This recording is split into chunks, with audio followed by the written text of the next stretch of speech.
Olá, começa agora o Religare Conhecimento e Religião. O pensador italiano Gianni Vattimo apresenta várias questões ao cristianismo na atualidade.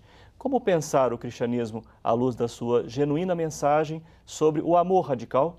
No programa de hoje eu converso com Vicente de Paula Ferreira, padre redentorista, doutor em Ciência da Religião pela Universidade Federal de Juiz de Fora.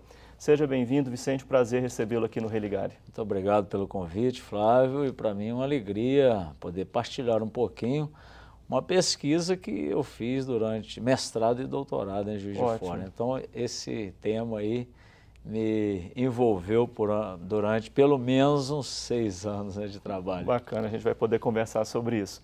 Você pode nos acompanhar pelo canal Religare Conhecimento e Religião no YouTube. Se inscreva em nosso canal, comente os nossos vídeos e compartilhe o Religare com seus amigos. Vicente, como você disse, você ficou aí pelo menos uns 6 anos trabalhando com este tema e com este autor, Gianni Vattimo. Com o Vattimo. A gente podia começar a nossa conversa, talvez apresentando para o telespectador, né? Quem é Gianni Vattimo? Quem é o filósofo? Quem é o filósofo do qual você se ocupa, né?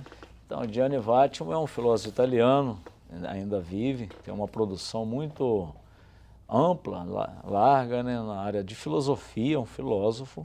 Também político, né? Político, foi membro do Parlamento Europeu 2 mandatos. E o pensamento dele é muito envolvido, é um pensamento, é uma hermenêutica que ele defende muito aquilo que a gente poderia considerar como aqueles que são calados pela história, né? Os que não têm voz numa sociedade, os que não têm lugar. Então a hermenêutica dele defende a dignidade de todo ser humano e de ser intérprete da sua vida, né? Vattimo se interessa, um dos temas é a questão da religião, mas ele se interessa também por outros temas, né? Pela política. Como seria o espectro, assim? Então, é um filósofo italiano que se interessa pela política, pela religião. A religião é um dos temas dele, né? Pela filosofia e por essa questão, por exemplo, social, né, da dignidade do ser humano hoje, pela pós-modernidade, que é seu tema, um dos temas muito caros a Vattimo é a pós-modernidade, que ele defende como sendo um outro tempo, a época dos grandes meios de comunicação, enfim. Então, estética também, não? Estética. Ele vem de uma herança lá de Nietzsche, Heidegger, né? Então pega a arte, tem muitas coisas dele sobre a obra de arte, então é um pensador bastante eclético e muito interessante, muito rico. Por que você se interessou por Vattimo? Olha, primeira vez assim, que eu ouvi falar em Vattimo foi meu professor orientador da Universidade Federal de Juiz de Fora, porque me inquietava muito essa questão do cristianismo hoje. Mas eu não queria pegar alguma coisa já definida, né, dentro do nosso contexto. Eu sou padre, né, redentorista. Seu professor é o Paulo Afonso? Paulo Afonso. Então, eu sou padre, estou dentro do cotidiano nosso, da comunidade que crê. Eu pensei assim, vamos discutir um pouquinho com alguém que está fora desse nosso meio, por assim dizer, religioso, né? Eu sou religioso. Então, aí o professor disse, você conhece o pensamento de Vattimo? Eu falei, nunca ouvi falar, né? Há uns 10 anos atrás. E aí, então, ele me propôs, eu comecei a ler uma perspectiva, apesar de ter muita coisa de defesa do cristianismo, muita coisa religiosa, é uma pessoa que tem também iniciação na Igreja Católica, né? Ele se considera ainda católico, mas é uma pessoa que está numa outra região da sociedade e do pensamento, né? Por isso que eu me interessei por alguém de fora do nosso meio, né? Ainda mais por questões, por exemplo, que trabalha de ateísmo, sobre essa relação hoje ateu e crente, isso me interessou muito, né? A questão da secularização, acho que é um tema que vale a pena a gente conversar. Muito recorrente a secularização hoje. E a perspectiva de Vattimo, que é interessante, porque a gente fala secularização, às vezes, dentro da igreja, como um bicho de 7 cabeças que a gente deve combater. Ele diz, não, tem muitos elementos da sociedade secular que já são um desdobramento da própria mensagem cristã. Sim. Vamos mostrar para o telespectador o livro. Isso aqui é o resultado da tese de doutorado. Então, o título é Cristianismo Não Religioso no Pensamento de Gianni Vattimo, publicado pela editora Santuário. Vicente, o que é isso, cristianismo não religioso? Você me fez lembrar várias pessoas que você fala, não religioso, você está querendo destruir a religião. O não religioso para o Vátimo, ele está muito ligado que o cristianismo ele extrapola a experiência estritamente de religião.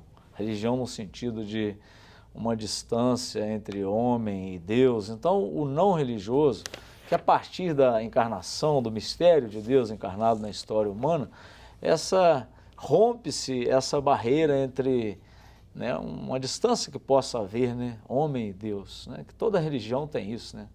Algumas até valorizam de menos o ser humano, né, a liberdade humana em detrimento aí, porque Deus é grande. Não, o Vátimo coloca que uma vez que o Deus cristão, né, de Jesus Cristo, encarna-se na história humana, o que conta é essa história humana, como lugar da transcendência, né, a nossa história. Então, o cristianismo ele rompe com essas distâncias, trazendo uma perspectiva muito mais da vivência concreta dessa caridade, dessa relação amigável de Deus com o ser humano na história. Seria um pouquinho aí, mas não desfaz o aspecto de organização, né, de instituição, claro que não.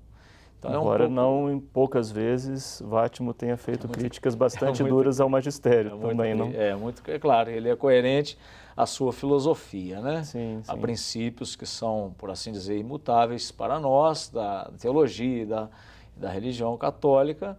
Ele critica muito, né, alguns desses elementos, né? Sim. É um termo que no meio acadêmico é bastante conhecido, mas não sei, do público geral talvez não seja, que é o pensamento pensiero debole, para Sim, não em italiano, evitar a tradução, né? Isso. E para saber qual é a sua. Apesar de eu ter lido já o seu livro, vou deixar você mesmo falar. Eu encontrei uma forma de traduzir, até com a ajuda de uma professora italiana, a professoressa Liliana, que me ajudou. A gente ficou com muita dificuldade de traduzir. Pensiero debole. É um pensamento fraco, mas fraco, ele não é tão fraco, ele é também forte. Débil fica muito pejorativo, né? Então eu coloquei pensamento enfraquecido, para dizer assim que esse pensamento ele não tem aquelas pretensões de verdades absolutas. Não é um pensamento fechado, né? Descobrimos qual é a verdade sobre Deus e vamos defender essa verdade. Não, é um pensamento dialogal. Todo ser humano tem a sua verdade e se orienta por ela. Então o cristianismo tem também as suas verdades, que a gente crê que é um grande dom para a humanidade, para nós é a nossa identidade, mas nem por isso pode ser obstáculo para estar em contato com outras religiões, que eu acho que é até o que você faz aqui no seu programa Religare, né? Conversar com outros, né? Budistas, enfim. Então, o pensamento enfraquecido é aquele que já não tem mais, por pensamento, a pretensão de descobrir. Por exemplo, uma pergunta que Vátimo critica muito: Deus existe ou não existe? Ele diz que essa pergunta já não deve mais fazer parte nem da ciência e nem do crente. Inclusive, quando ele se viu questionado, né, sobre essa questão, ele diz: creio que creio. Creio que creio. E ele diz assim: olha, hoje, com tanta coisa, nós não temos mais motivos para ficar brigando crentes e ateus. Nós seremos sempre limitados, a nossa hermenêutica participará sempre da pobreza humana, de que nós somos limitados, e é aí que está a grande riqueza do cristianismo para ele, né? De entrar numa perspectiva de serviço à comunidade através daquilo que, segundo Vátimo, não pode ser secularizado, que é a caritas, que é o amor. Esse, para ele, é o princípio que o cristianismo nos dá como um presente máximo da sua história, né? Eu já tenho acompanhado teses de doutorado, como do Omar Lucas, né, feita aqui na FAGE.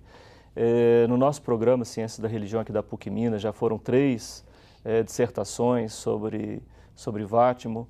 Não é, o que Vátimo assim, provoca de tão forte, não é, que é a teologia, que é entrar nesse diálogo, a ciência da religião. Qual que é a incidência de Vátimo sobre esse campo do pensamento e da pesquisa? Para mim, assim, claramente... Bom, e a sua tese, claro. Claramente, assim, para mim, eu creio que o Vátimo, o primeiro presente que ele nos dá é que ele, no campo da filosofia, da política, ele resgata ou ele traz de volta a importância de nossa herança cristã ocidental. Não desconsidera isso? Não, pelo contrário, ele valoriza. Mas só que ele valoriza já na perspectiva da pós-modernidade. Ele diz, se o cristianismo quer realmente levar a sua vocação caridosa, né, de serviço à humanidade na pós-modernidade, ele tem que dar voz e tem que escutar o diferente, né? As culturas diferentes, aqueles que não participam da nossa perspectiva, porque a caridade é seu mandamento maior, né? Então ele propõe aí uma outra coisa interessante, que a secularização, ela não deve ser só combatida. Ela tem elementos muito positivos, né? Por exemplo, o fato de defender que o ser humano é um intérprete da vida, ele tem direito da sua dignidade de intérprete, de escutá-lo, a liberdade humana, né? Isso é muito importante para o cristianismo, né? Sem liberdade a gente não tem uma resposta a Deus, né? E a valorização de aspectos importantes para a pós-modernidade. Mas tem um detalhe também que eu considero assim, muito importante no pensamento de Vattimo, que é um pensamento muito combativo de toda forma autoritária de ser. Ele considera, eu até falo um pouquinho aí no livro, duas formas muito autoritárias, que eu acho que a gente ajuda muito a conversar sobre a fé cristã hoje. Uma delas é essa forma de um mercado que impõe um estilo de vida, né? E uma outra seria? Uma outra seria de uma mídia que manipula. Acho que a gente podia deixar esses dois pontos para o próximo bloco, que isso vai dar muito o que falar. Vamos fazer um breve intervalo e voltamos já.